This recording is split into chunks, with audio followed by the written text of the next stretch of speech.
പ്രിയപ്പെട്ടവരെ, ഗുണശ്ചിവിയുടെ നന്മ നിറഞ്ഞ മറിയം എന്നുള്ള വലിയ മരിയൻ തീർത്ഥാടനത്തിലേക്ക് എല്ലാവർക്കും ഹൃദയംഗമമായ സ്വാഗതം.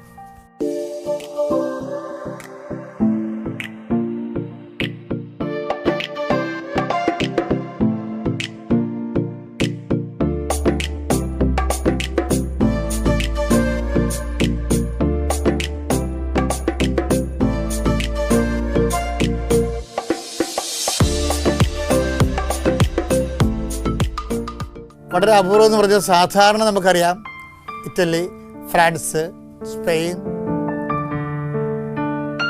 പിന്നെ അതുപോലെയുള്ള യൂറോപ്യൻ കോളനികൾ, അർജൻറ്റീന, തെക്കേ അമേരിക്കൻ കോളനീസ്, ഇങ്ങനെയുള്ള മേഖലകളിൽ കത്തോലിക്കർ ശരിക്കും തിങ്ങിപ്പാർക്കുന്ന ഇടങ്ങളിലാണ് ഒത്തിരിയേറെ മരിയം പ്രാർത്ഥനകൾ നടക്കുന്നത്. അവിടെയാണ് സ്വാഭാവികമായ രീതിയിൽ പ്രത്യക്ഷീകരണങ്ങൾ കൂടുതൽ വരുന്നത്. അതിന് വ്യത്യസ്തമായി നമ്മളിന്ന് കിഴക്കിൻ്റെ നക്ഷത്രം പോലെ ജപ്പാനിലേക്ക് പരിശുദ്ധ അമ്മയുടെ പ്രത്യേകമായ ശ്രദ്ധ വന്ന ആധുനികമായ ഒരു പ്രത്യക്ഷീകരണമാണ് ഇന്ന് ധ്യാനപൂർവ്വം നമ്മൾ ചർച്ച ചെയ്യുന്നത്. ജപ്പാനിലെ ഹുസാഗാവയിൽ 1973 ദിവ്യകാരുണ്യത്തിൻ്റെ ദാസികൾ എന്നറിയപ്പെടുന്ന ഒരു സന്യാസ സമൂഹത്തിലെ സിസ്റ്റർ ആഗ്നസ് സസഗാവയ്ക്കാണ് ഇവിടെ മരിയൻ അനുഭവങ്ങൾ ഉണ്ടായത്. സിസ്റ്റർ ആഗ്നസ് ദേവാലയത്തിൽ പ്രാർത്ഥിച്ചുകൊണ്ടിരിക്കുമ്പോൾ ഒരു പ്രകാശം വീശുകയും ഈ പ്രകാശം എന്തോ ഒന്ന് സംഭവിക്കാൻ പോകുന്നു എന്നതിൻ്റെ സൂചനയുമായിരുന്നു. Why there is Marian apparitions? എന്തുകൊണ്ട് മരിയൻ അപ്പാരിഷൻ സംഭവിക്കുന്നു? സിമ്പിളാണ്, എല്ലാവരും ചോദിക്കുന്ന കാര്യമാണ്. അതിൻ്റെ ഉത്തരം സിമ്പിളാണ്. കാരണം പഴയ കാലങ്ങളിലൊക്കെ മാലാഖമാരാണ് ദൈവത്തിൻ്റെ സന്ദേശം ലോകത്തിന് കൊടുക്കാൻ വേണ്ടി ദൈവം ഏൽപ്പിക്കുന്നത്. പക്ഷെ പരിശുദ്ധമ്മ സ്വർഗത്തിൽ ചെന്നതിന് ശേഷം നമ്മളുടെ ഒരു പ്രതിനിധി പിതാവായ ദൈവത്തിൻ്റെ വീട്ടിലെത്തിയതോടു ശേഷം പിന്നീട് മാലാഖമാർക്ക് പകരം പരിശുദ്ധ അമ്മയാണ് പരപിതാവിൻ്റെ സന്ദേശവുമായി ലോകത്തിൻ്റെ വ്യത്യസ്തങ്ങളായ ഭാഗങ്ങളിൽ വ്യത്യസ്തമായ സ്ഥലങ്ങളിൽ എത്തിച്ചേരുന്നത്. അതിലേറ്റവും വ്യത്യസ്തമായ സ്ഥലമാണ് ഹുസാവാഡെ. ഇത് ജപ്പാനിലാണ്. 1973 ഈ അപ്പാരിഷൻ സംഭവിക്കുന്നത്. ഇത് അപ്പാരിഷൻ ഒരു സമർപ്പിത, അതായത് സെർവൻസ്, ഹാൻഡ്മെയ്ഡ്സ്, കർത്താവിൻ്റെ ദാസി നമ്മൾ പറയത്തില്ല, അതുപോലെ യുക്കറിസ്റ്റ്, ദിവ്യകാരുണ്യത്തിൻ്റെ ദാസികൾ എന്ന് പറയുന്ന ഒരു സന്യാസ സമൂഹത്തിലെ ഒരു സിസ്റ്ററിനാണ്. Sister Agnes സസാഗാവ. ഈ സിസ്റ്ററിനാണ് ഈ മരിയൻ അനുഭവങ്ങൾ ഉണ്ടാകുന്നത്. ഇവർ ദേവാലയത്തിൽ പ്രാർത്ഥിച്ചുകൊണ്ടിരിക്കുകയാണ്.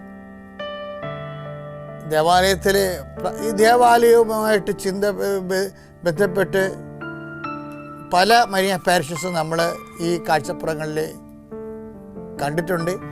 കാര്യം ദേവാലയവും അമ്മയും തമ്മിൽ ഭയങ്കരമായ ബന്ധമാണ്. കാര്യം അമ്മ ദേവാലയത്തിൽ വളർത്തപ്പെട്ടയാളാണ്. ഏതാണ്ട് 4 വയസ്സ് മുതൽ 12 വയസ്സ് വരെ. അമ്മ പറയുന്ന സ്വസ്ത്രഗീതങ്ങളില്ലേ, എലിസബത്ത് പരിശുദ്ധാവെന്ന് പറയുമ്പോൾ എൻ്റെ കർത്താവിൻ്റെ അമ്മ എന്നെ കാണാൻ എനിക്കെങ്ങനെ യോഗ്യതയെന്ന് ചോദിക്കുമ്പോൾ പരിശുദ്ധാത്മാവ് അമ്മയിൽ നിറഞ്ഞിട്ട് അഭിഷേകത്തോടെ അമ്മ പറയുന്ന സ്വസ്ത്രഗീതങ്ങളല്ലേ, അതെല്ലാം അമ്മ ദേവാലയത്തിൽ വെച്ച് പഠിച്ചതാണ്. 4 വയസ്സ് മുതൽ 12 വയസ്സ് വരെ ദേവാലയത്തിൽ അമ്മ കുഞ്ഞുനാളിൽ നേർച്ചയായിട്ട് കഴിയണ കാലത്ത് കർത്താവിൻ്റെ വചനം അവിടെ എല്ലാ ശനിയാഴ്ചകളിലും പറയണത് കേട്ട് അമ്മ പഠിച്ചതാണ്. കാര്യം എന്താണ്? സാമുവലിൻ്റെ അമ്മയായ ഹന്നായുടെ പ്രാർത്ഥനാഗീതങ്ങളാണ് സ്വസ്ത്രഗീതത്തിൽ വരുന്നത്, ബൈബിളിലുള്ളതാണത്. അപ്പം അത്രയും ദേവാലയവും ബൈബിളുമായിട്ട് അമ്മ അഭേദ്യമായ ബന്ധമാണ്. ഈ ബന്ധം ഇക്കാലങ്ങളിലും തുടരുന്നുണ്ട്. പല പാരിഷസും സംഭവിക്കുന്നത് ദേവാലയത്തിലാണ്. ഇപ്പം ആഗ്നസ് സസാഗാവ എന്ന് പറയുന്ന ഈ സിസ്റ്റർ ദേവാലയത്തിൽ ആണ് പ്രാർത്ഥിച്ചുകൊണ്ടിരിക്കുന്നത്. തന്നെയല്ല സിസ്റ്ററിൻ്റെ പ്രത്യേകതയുണ്ട്. ഇവർ യൂക്രിസ്റ്റിൻ്റെ സെർവൻ്റ് എന്നൊക്കെ പറയുമ്പോഴേ സമ്പൂർണ്ണ സമർപ്പിതരെയാണ് നമ്മൾ സെർവൻ്റ് ഓഫ് ഗോഡ് എന്ന് പറയുന്നത്. സമ്പൂർണ്ണ സമർപ്പിത, അതായത് കർത്താവിൻ്റെ ദാസി, അതായത് ദിവ്യകാരുണ്യത്തിൻ്റെ ദാസി. ദിവ്യകാരുണ്യത്തിൻ്റെ ദാസികൾ എപ്പോഴും ദിവ്യകാരുണ്യത്തിനോട് ചുറ്റിപ്പറ്റി തന്നെയായിരിക്കും അവർ പ്രാർത്ഥിക്കുന്നതും ജീവിക്കുന്നതും ഒക്കെ. അങ്ങനെ ഒരു നിമിഷം കർത്താവുമായിട്ട് സമാഗമത്തിലായിരിക്കുന്ന സമയത്ത് ഈ 1973 ജൂൺ മാസം പെട്ടെന്ന് റേഡിയൻസ് ഓഫ് ലൈറ്റ്, വലിയ അഭവമായ ഒരു സ്വർഗീയ പ്രകാശം ഇവരിലേക്ക് ഇങ്ങനെ അടിക്കും. അത് ദിവ്യകാരുണ്യത്തിൽ നിന്ന് വരണതാണ്. ഇത് ദൈവമേഖലയിലൊക്കെ വ്യാപരിക്കുന്നവർക്ക് ഇത് നമുക്ക് മനസ്സിലായി, ലളിതമായിട്ട് മനസ്സിലായി. ഇതിനകത്ത് പ്രത്യേകിച്ച് ഒരു മാസ്മരികതയോ മാന്ത്രികതയോ ഒന്നുമില്ല. സിമ്പിളായിട്ട് ഹാപ്പൻ ചെയ്യുന്ന വിഷയങ്ങളാണ്. ഇവർ പ്രാർത്ഥിച്ചുകൊണ്ടിരിക്കുന്ന സമയത്ത് പെട്ടെന്ന് ഒരു ലൈറ്റ് ഷെഡ് ചെയ്യും, ഒരു പ്രകാശം വീശും. പ്രകാശം വീശുന്നത് എന്താണ്? അതൊരു ഓർമ്മപ്പെടുത്തലാണ്. വെച്ചാൽ there is something going to happen, എന്തോ വലുതായി സംഭവിക്കാൻ പോകുന്നു. പ്ലീസ് ലിസൺ, ശ്രദ്ധിക്കുക എന്നർത്ഥമാണ്. പക്ഷേ ഈ പ്രകാശം സിസ്റ്ററിൻ്റെ ഈ പ്രാർത്ഥനാനുഭവം സിസ്റ്ററിന് 2 പ്രാവശ്യം സംഭവിക്കുന്നുണ്ട്. അതായത് ജൂൺ 12-ാം തീയതിയും ജൂൺ 28-ാം തീയതിയും സെയിം ഇൻസിഡൻറ്റ് ഹാപ്പൻ ചെയ്യുന്നുണ്ട്. അതായത് പ്രാർത്ഥിച്ചുകൊണ്ടിരിക്കുമ്പോൾ ദിവ്യകാരുണ്യത്തിൽ നിന്ന് ദിവ്യസക്രാരിയിൽ നിന്ന് പ്രകാശം വീശുന്ന അനുഭവങ്ങളാണ്. അപ്പോൾ ഈ നമ്മളെ ദിവ്യസക്രാരിലേക്ക് നോക്കി പ്രാർത്ഥിക്കുന്നവരില്ലേ, ദേവാലയത്തിൽ വരുമ്പോഴേ നമ്മളെപ്പോഴും ശ്രദ്ധിക്കേണ്ട ഒരു കാര്യങ്ങളിൽ ഒന്നാണത്. പ്രാർത്ഥിക്കുന്നവർ ദിവ്യസക്രാരിയിൽ ഇപ്പോൾ നോക്കി പ്രാർത്ഥിക്കുമ്പോൾ, എനിക്ക് ദിവ്യസക്രാരിയിൽ നിന്ന് കുസ്തോതി കയ്യിലെടുക്കുമ്പോൾ ഈ കുസ്തോതിയൊക്കെ ഇങ്ങനെ സ്പന്ദിക്കുന്ന അനുഭവം ഉണ്ടായിട്ടുണ്ട്. അത് ചലിക്കും. കാര്യം ജീവനുള്ള ഈശോയാണ് അവിടെ ഇരിക്കുന്നത്. 1973 ജൂൺ 12-ാം തീയതിയും 28-ാം തീയതിയും സിസ്റ്റർ ആഗ്നസിന് നേർക്ക് പ്രകാശം വീശുമ്പോൾ മാതാവിൻ്റെ രൂപത്തിന് ചില മാറ്റങ്ങൾ സംഭവിച്ചു. അത് വിയർപ്പും കണ്ണീരുമായിരുന്നു. പീഠാനുഭവങ്ങളുടെ ഒരു കാലം വരാൻ പോകുന്നു എന്നതിൻ്റെ സൂചനയായിരുന്നു ഈ അടയാളം. ദൈവത്തിന് ഒരിക്കലും ഒരു പഞ്ഞമില്ല. എന്താ കാര്യം? ദൈവത്തെ ആഴമായിട്ട് സ്നേഹിച്ച് പ്രാർത്ഥിക്കുന്നവർക്ക് ദൈവം ടാൻസിബിളാണ്, സ്പർശ്യനാണ് ശരിക്കും. സിസ്റ്റർ അതാണ്. ഇപ്പോൾ ജൂൺ സിസ്റ്റർ ആഗ്നസ് സസാഗാവയ്ക്ക് 2 പ്രാവശ്യം എക്സ്പീരിയൻസ് ഉണ്ടായി. അവർ പ്രാർത്ഥിച്ചുകൊണ്ടിരിക്കുകയാണ്. ജൂൺ 12-ാം തീയതിയും ജൂൺ 28-ാം തീയതിയും. ഇതിങ്ങനെ ഈ പ്രകാശം വീശുന്നതനുസരിച്ച് അവർക്കൊരു അടയാളം അവരുടെ ശരീരത്തിൽ കിട്ടി. അത് അവരുടെ ഇടത്തെ കയ്യിൽ ഒരു സ്റ്റിഗ്മാത്ത ഉണ്ടായി. കാത്തലിക് ചർച്ചിൻ്റെ ഏറ്റവും വലിയ അനുഭവങ്ങളിലൊന്നാണ് ഫിസിക്കൽ ഫിനോമിന ഓഫ് മിസ്റ്റിസിസം. അങ്ങനെ ഒരു പുസ്തകം തന്നെ ഉണ്ട്. ഞാൻ സെമിനാരി പഠിക്കുന്ന കാലത്ത് കുറേ നാൾ വായിച്ചിരുന്ന പുസ്തകമാണത്. ഫിസിക്കൽ 1958 എഴുതിയ പുസ്തകമാണത്. ഞാൻ വായിക്കണത് 83-ലാണ്. പക്ഷെ അതിൻ്റെ സബ്ജക്റ്റ് എന്താണെന്നറിയാമോ? ഈ സ്റ്റിഗ്മാത്ത, ഇപ്പോൾ പാതുറപ്പിയൊക്കെ കിട്ടിയ ആൾക്കാർ, അങ്ങനെ അച്ഛന്മാരൊക്കെ കിട്ടിക്കുന്ന സ്റ്റിഗ്മാത്ത നമ്മുടെ ഫ്രാൻസിസ് അസീസിക്ക് ഉണ്ടായിരുന്നു. അതായത് നമ്മൾ കർത്താവിൻ്റെ പീഡാനുഭവത്തിൻ്റെ ചില ദൃശ്യ ശാരീരിക അടയാളങ്ങൾ, പ്രത്യേകിച്ച് നമ്മൾ സ്റ്റിഗ്മാത്ത എന്ന് പറയുമ്പോൾ, അല്ലെങ്കിൽ പഞ്ചാക്ഷതങ്ങളെന്ന് പറയുമ്പോൾ 5 ക്ഷതങ്ങളെ ഉദ്ദേശിക്കുന്നത് സ്റ്റിഗ്മാത്ത. അതായത് കർത്താവിൻ്റെ ആണിപ്പഴുതുകളാണ്, പിന്നെ തിരുവിരാവിലെ മുറിവ്. ഇതാണ് സ്റ്റിഗ്മാത്ത എന്ന് പറയുന്നത്. അതായത് കർത്താവിൻ്റെ അണിപ്പെടുത്തുകൾ. കർത്താവിൻ്റെ പീഡാനുഭവത്തോട് നമ്മൾ മാനസികമായി ഐക്യപ്പെട്ട് കഴിയുമ്പോഴേ, കർത്താവുമായിട്ട് ആന്തരികമായ ആത്മീയമായ ഐക്യം വന്നു കഴിയുമ്പോൾ ചിലർക്ക് അതിൻ്റെ അടയാളം ദൈവം ചാർത്തി കൊടുക്കുന്നത് ശരീരത്തിലായിരിക്കും. എല്ലാവർക്കും അടയാളം ചാർത്തി കൊടുക്കും,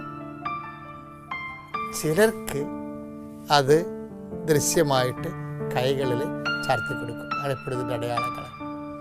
ഈ അടയാളങ്ങൾ ഈ സിസ്റ്ററിന് ഇടത് കൈയിൽ കർത്താവിൻ്റെ ആണിപ്പെടുത്തിൻ്റെ ഒരു സ്റ്റിഗ്മാത്ത കിട്ടും.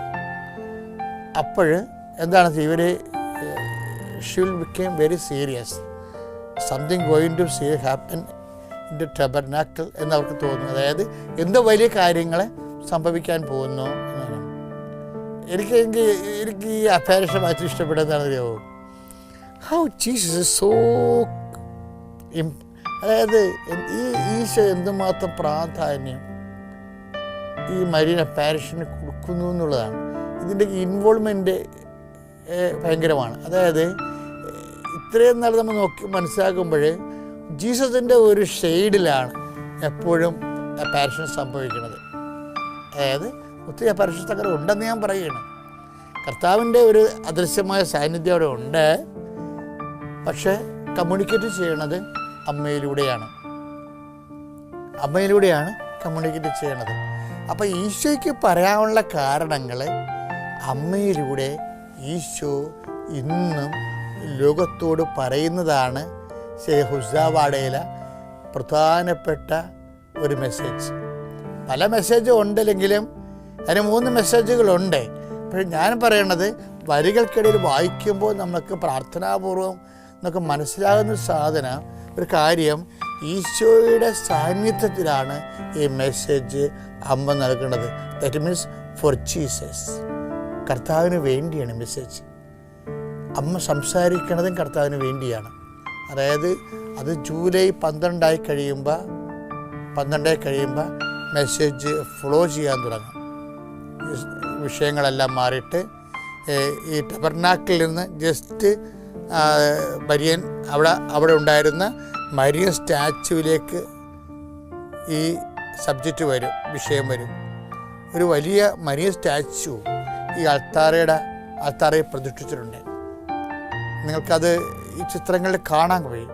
ആ statue our lady of grace ആണ്. എന്ന് വെച്ചാൽ നമ്മൾ പണ്ടത്തെ മലയാളത്തിൽ അമ്മമ്മമാരൊക്കെ പറയും മനഗുണമാതാവ് എന്ന് പറയും. നമ്മളിപ്പോൾ പ്രസാദപര മാതാവ് എന്നാണ് വിളിക്കുന്നത്. സ്റ്റാച്യു മാതാവിൻ്റെ സ്റ്റാച്യു എന്ന് പറയുന്നത് ഈ 2 കൈ ഇങ്ങനെ മലർത്തി ഇങ്ങനെ വിരിച്ചിട്ട് കഴിഞ്ഞാൽ ഇതിൽ നിന്ന് പ്രകാശം വീശണ പോലെ ഉള്ള അനുഗ്രഹങ്ങൾ ചെയ്യുന്നത്, അതാണ് നമ്മൾ മനഗുണ മാതാവ് എന്ന് പറയുന്നത്. Full of grace. ഈ സ്റ്റാച്യു ഫുൾ ഓഫ് ഗ്രേസിൻ്റെ സ്റ്റാച്യുവാണ് എന്ന് വെച്ച് കഴിഞ്ഞാൽ അമ്മയുടെ സ്വർഗം അംഗീകരിച്ചിട്ടുള്ള ഏറ്റവും വലിയ അമ്മയുടെ ഒരു അമ്മയെ അഡ്രസ്സ് ചെയ്യണത്, മാലാഖ എങ്ങനെ അഡ്രസ്സ് ചെയ്യണത്, ഹെയിൽ മേരി സല്യൂട്ട് ചെയ്തു എന്ന് പറയുന്നത് ഫുൾ ഓഫ് ഗ്രേസ്. അതായത് ദൈവം അങ്ങനെ ആരെയും അങ്ങനെ ഫുൾ ഓഫ് ഗ്രേസ് എന്ന് പറയത്തില്ല. അമലോത്ഭവ മാതാവാണ് ശരിക്കും പറഞ്ഞാൽ. അതുകൊണ്ടാണ് നിങ്ങൾക്ക് പ്രസാദവരം നഷ്ടപ്പെട്ടത് എവിടെ വെച്ചാൽ ആദ്യ പാപത്തിൻ്റെ പ്രസാദവരം നഷ്ടപ്പെട്ടില്ലേ, അങ്ങനെയുള്ളവർക്ക് ഉത്ഭവദോഷം ഉണ്ടായത്. അപ്പം ഈശോയെ ഗർഭം ധരിക്കേണ്ടത് കാരണം പുത്രൻ ഗർഭം ധരിക്കേണ്ടത് കാരണം പരമപിതാവ് അമ്മയെ മാത്രം ഉത്ഭവഭാവത്തിൽ നിന്ന് ഒഴിവാക്കി. അങ്ങനെയാണ് നമ്മൾ അമലോത്ഭവ മാതാവ് എന്ന് പറയുന്നത്. ഈ അമലോത്ഭവ മാതാവാണ് ഫുൾ ഓഫ് ഗ്രേസ്. അമലോത്ഭവ മാതാവ് ഫുൾ ഓഫ് ഗ്രേസ്.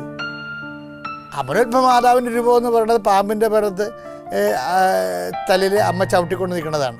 പക്ഷേ ആ അമ്മ കൈ വിടർത്തിയാണ് വെച്ചിരിക്കുന്നത്. കാര്യം എന്താണ്?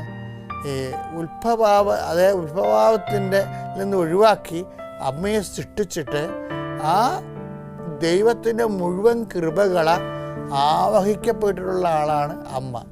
ഈ അമലോത്ഭവ മാതാവിൻ്റെ രൂപമോ അല്ലെങ്കിൽ ഫുൾ ഓഫ് ഗ്രേസ്, വരപ്രസാദ മാതാവിൻ്റെ രൂപമാണ് ഈ ആൾത്താരെ ഇരിക്കുന്നത്. പ്രാർത്ഥനയിൽ 2 ദിവസങ്ങളിലായി 1973 ജൂൺ 12-ാം തീയതിയും ജൂൺ 28-ാം തീയതിയും സിസ്റ്റർ ആഗ്നസിന് മാതാവിൻ്റെ അത്ഭുതങ്ങളുണ്ടായി. മാത്രവുമല്ല, സിസ്റ്റർ ആഗ്നസിന് ഇടത് കൈയിൽ മാതാവ് ചാർത്തിക്കൊടുത്ത ഒരടയാളവും ഈ അപ്പാരിഷന്റെ പ്രത്യേകതയാണ്.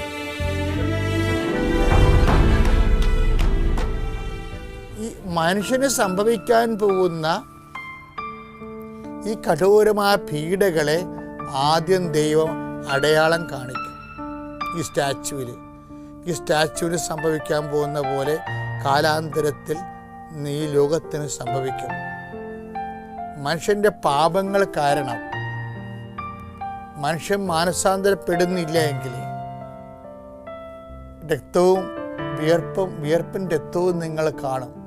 അപ്പം മനുഷ്യന് സംഭവിക്കാൻ പോകുന്നതാണ് വിയർപ്പ്, പേടി, ഉത്കണ്ഠ. വിയർക്കണ്ടപ്പോഴാണ് നമ്മൾ പേടി വരുമ്പോൾ, ഉത്കണ്ഠ വരുമ്പോൾ. അപ്പോൾ ഉത്കണ്ഠയുടെയും ഭയത്തിൻ്റെയും ഒരു കാലം വരുന്നു എന്ന് പറഞ്ഞിട്ട് ഈ നെറ്റി അങ്ങോട്ട് വിയർക്കും. നമുക്കറിയാം, നെറ്റി വിയർക്കണത് ചങ്ക് പടപടാന്നടിക്കുമ്പോൾ പെട്ടെന്ന് വിയർക്കണ സ്ഥലമുണ്ട്. മുതുകിൻ്റെ പുറക് വിയർക്കും, നെറ്റിയും വിയർക്കും. അങ്ങനെയുള്ള ഹാർട്ട് അറ്റാക്കുകാരെയൊക്കെ പെട്ടെന്ന് ഡോക്ടർമാർ ഇത് കൊണ്ടുപോകുന്നത് അവർ നെറ്റി ചിലർ മുതുകെ നിങ്ങൾ തട്ടി നോക്കും, മുതുക് വിയർത്തിട്ടുണ്ടാകും, എന്നാൽ പിന്നെ അറ്റാക്കാണ്, ബ്ലോക്കാണെന്ന് പറയും. ഇതുപോലെ നെറ്റിയും മുതുകുമാണ് ആദ്യം വിയർക്കുന്നത്. അപ്പോൾ ഈ സ്റ്റാച്യുവിന് നെറ്റി വിയർക്കുകയാണ്, ഉത്കണ്ഠയാണ്, പേടിയാണ്. അപ്പോൾ അത് ഒരടയാളം കാണിക്കണം ദൈവം. പിന്നെ വരണത് ഈ മാതാവിൻ്റെ വലത് കയ്യിൽ നിന്ന് രക്തം വരും. അത് കുറേ സിസ്റ്റേഴ്സാണ് കാണുന്നത്. കുറേ സിസ്റ്റേഴ്സ് എനിക്ക് വേണ്ടത് കുറേ ദിവസങ്ങൾ അതായത് ജൂൺ 19 വരെ ഈ രക്തം ഈ മനഗുണമാതാവിൻ്റെ കയ്യിൽ ഈ രക്തം കണ്ടിട്ടുണ്ട്. അതായത് മാതാവിൻ്റെ പ്രത്യക്ഷീകരണങ്ങളിലെല്ലാം വരണ ഒരു വിഷയം നമുക്ക് സുഗന്ധം, അതെനിക്ക് അനുഭവപ്പെട്ടിട്ടുണ്ട്. മാതാവിൻ്റെ സുഗന്ധാഭിഷേകം ഭയങ്കരമായ തീവ്രമായ വളരെ ചേർലിയാന്ന് ദഹിപ്പിക്കുന്ന കാലം ഉണ്ടായിരുന്നു. പള്ളി കായലിൻ്റെ നടുക്കണ പള്ളി. അപ്പം മഴ പെയ്ത് 3 ദിവസം അടുപ്പിച്ച് മഴ പെയ്ത് പള്ളി മുങ്ങിപ്പോയി. ഞാനും 10-12 പേരുമാണ് ചേർന്ന് നിൽക്കുക, പള്ളി വെള്ളം കയറി. അപ്പോൾ ജപമാലയാധ്യാനം നടക്കുന്ന സമയത്ത് ഭയങ്കര ഫ്രാഗ്രൻ്റ് ആയിട്ടുള്ള ഈ ജാസ്മിൻ സ്മെൽ വരും, സ്വർഗീയ സുഗന്ധം പോലെ. അവനെനിക്ക് മനസ്സിലായത് അമ്മയുടെ ഒരു അടയാളമാണ് സ്വർഗീയ സുഗന്ധം. ഇതുപോലെയാണ് രക്തക്കണ്ണീർ, അമ്മയുടെ കണ്ണിൽ നിന്ന് രക്തം വരണത്, പിന്നെ വേർക്കണത്. അതാ എൻ്റെ സഹോദരങ്ങളെ, ഇത് നമ്മൾ പ്രാർത്ഥനാപൂർവ്വം ചിന്തിച്ചാൽ പേടിച്ചു പോകും. കാര്യം കമ്മ്യൂണിക്കേഷൻ, ഇതെല്ലാം ദൈവം നമ്മളോട് കമ്മ്യൂണിക്കേറ്റ് ചെയ്യണം. ദൈവം നമ്മളോട്, അതായത് എനിക്ക് എപ്പോഴും ഇത് പ്രാർത്ഥനാപൂർവ്വം ചിന്തിക്കുമ്പോൾ മനസ്സിലാകുന്നത് പിതാവായ ദൈവത്തിൻ്റെ മനസ്സാണ് അമ്മയിലൂടെ ലോകത്തിന് പ്രകടമാകുന്നത്. അതിൻ്റെ ഭാഗമായിട്ട് ഈ രൂപം വേർക്കുന്നു. മാതാവിൻ്റെ രൂപത്തിൻ്റെ വലത് കയ്യിൽ നിന്ന് ബ്ലഡ് വരുന്നു, സ്റ്റിഗ്മാത ഉണ്ടാകുന്നു. ഇതിനെല്ലാം കൊടുക്കുന്ന സന്ദേശം എന്താണ്? റിപ്പന്റ്, പാപത്തിന് പരിഹാരം ചെയ്യണം. അത് എന്നാ സംഭവം എന്നറിയോ? അതായത് പാപവും ശിക്ഷയും പണ്ട് മുതലേ ഉള്ളതാണ്. എബ്രാഹത്തിനെ വിളിച്ചിട്ട് ലോകത്തിനെ രക്ഷിക്കുന്ന സ്വതോ ഗൊമോറ വിഷയവും ഇത് തന്നെയാണ്. This is repeating. പ്രവാചക പുസ്തകങ്ങളെല്ലാം റിപ്പീറ്റ് ചെയ്യുന്നുണ്ട്. കർത്താവ് റിപ്പീറ്റ് ചെയ്യുന്നില്ല. ഇത് കർത്താവിൻ്റെ കാലം വരുമ്പോൾ 21:36 വിശുദ്ധ ലുക്കായുടെ സുവിശേഷം എന്താ പറയണത്? നിങ്ങൾ പീഠനങ്ങളിലെ അതിജീവിക്കാൻ വേണ്ടി നിങ്ങൾ സദാ ജാഗരൂകരായി പ്രാർത്ഥിക്കാനാണ് പറയണത്. അപ്പം ഈശോയുടെ സന്ദേശം, ഇപ്പം ലുക്കായി 21:36 സന്ദേശമില്ലേ? അതായത് വിശ്വാസത്തിൽ ഉറച്ചു നിൽക്കാനും പീഠങ്ങളിൽ പതറാതിരിക്കാനും അതിനെ അതിജീവിക്കാനും. ഇപ്പം ഈ ഉസാവാടെ അപ്പാർഷനിൽ ഒരു മെസ്സേജ്, 3-ാമത്തെ മെസ്സേജ് സ്വർഗത്തിൽ നിന്ന് അഗ്നി ഇറങ്ങി വരുമെന്നാണ് പറയണത്.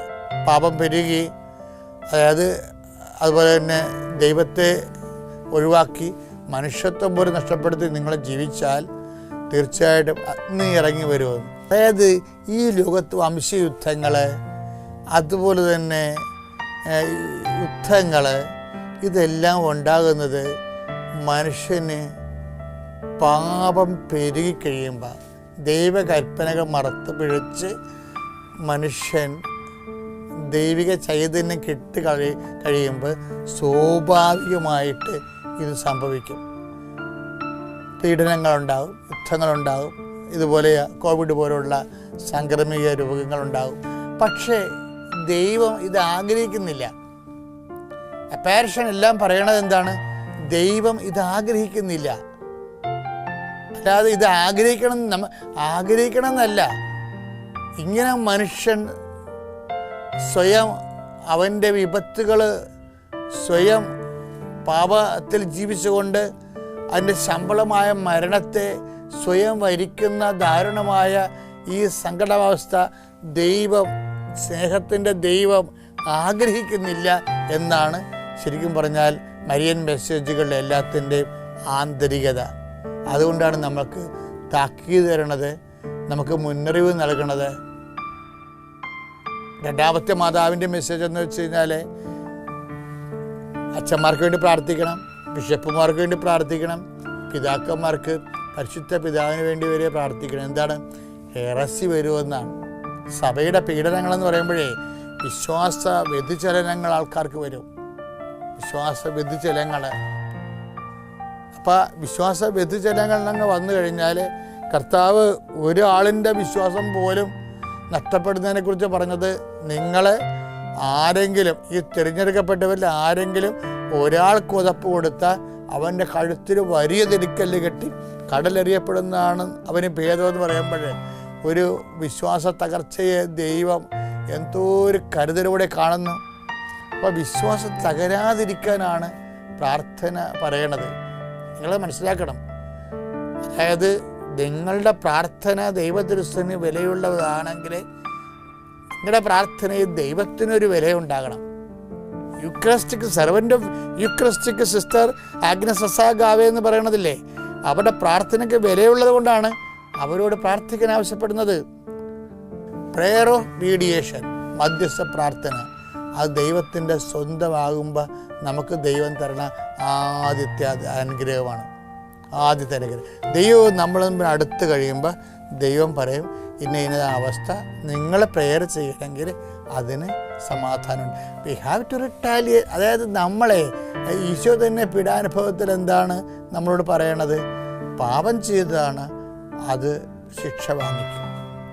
അതിന് മുഖന്നോട്ടം ഇല്ലെന്ന് 3:25 കൊളോസ്യൻസ് പറയും. അതുപോലെ തന്നെ അതിന് ദൈവമൊന്നും ചെയ്യാൻ പറ്റത്തില്ല. പക്ഷേ ദൈവത്തിന് എന്തെങ്കിലും ചെയ്യണമെന്ന് ആഗ്രഹമുള്ളതുകൊണ്ട് അമ്മ മാതാവിനിലൂടെ പ്രത്യേക പാരിഷ് സംഭവിച്ചിട്ട് പ്രാർത്ഥനാനുഭവമുള്ളവരോട് സ്വർഗത്തിൻ്റെ മനസ്സ് കൈമാറും.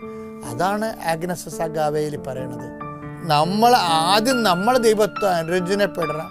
പിന്നെ ലോകത്തിൻ്റെ പാപത്തിന് പരിഹാരമായിട്ട് നമ്മുടെ പുണ്യപ്രവൃത്തികൾ കാഴ്ചവെച്ചുകൊണ്ട് അൾത്താറയിൽ അമലോഭമാതാവിൻ്റെ തിരുസ്വരൂപം അല്ലെങ്കിൽ പ്രെയർ ഓഫ് മീഡിയ, അതായത് ഫുൾ ഓഫ് ഗ്രേസ് മനഗുണമാതാവ് തിരുസ്വരൂപം മാധ്യമാക്കിക്കൊണ്ട് സംസാരിച്ചത് പിതാവായ ദൈവമാണ്. ആ ദൈവം ഇന്നും സംസാരിക്കുന്നു പരിശുദ്ധ അമ്മയിലൂടെ. അതാണ് മരിയൻ അപ്പാരിഷൻ്റെ പ്രസിദ്ധികൾ. നന്മ നിറഞ്ഞ മറിയുമെന്നുള്ളത് ഏറ്റവും വലിയ കാലത്തിന് ആവശ്യമായ ആത്മീയ ഉൾക്കാഴ്ച കൊടുക്കുന്ന ഏറ്റവും വലിയ TV ശുശ്രൂഷയാണ് നിങ്ങളിപ്പോൾ കണ്ടുകൊണ്ടിരിക്കുന്നത്.